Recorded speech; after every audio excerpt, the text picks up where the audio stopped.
Good morning, everyone. Well, I could get myself into trouble by telling a joke, but I've just got to share this with you. You know, when God created man, he looked at him and he said, I'm sure I can do better than this. And so he created woman. Now, please don't send me messages. It's a joke, all right? And we all know that man and woman are created equal because that's what it tells us in the Bible. But today in Genesis chapter 2, and remember, if you read chapter 1 and the beginning of chapter 2, and you read chapter 2 of Genesis, you will see two different accounts of creation. The first one in chapter 1 shows us God creating everything and then man afterwards. Whereas in Genesis chapter 2, the sequence in which it happens is very, very different. And man has a hand in terms of naming the animals and all those kinds of things. Does that mean that the Bible is contradicting itself? No, it doesn't. What it does mean is that there are two different writers who put that material together.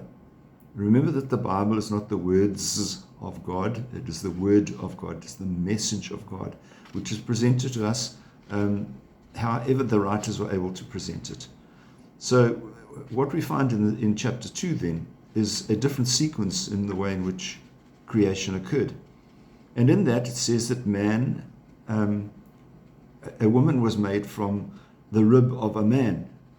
Now, scientifically and medically, we know that there's no distinction between man and woman in terms of the number of ribs that they've got. And there's some people who do seem to think that, women have got one rib less than a woman. Do you know that? Because it says, no, that's not true.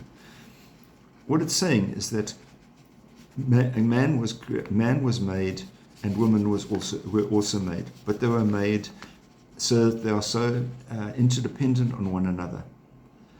Man and woman are joined, as Jesus says. The man and woman are joined and they become one body. Well, it's also told to us in the book of Genesis. And it's a reading that's often used in weddings where it talks about, and the two become one body.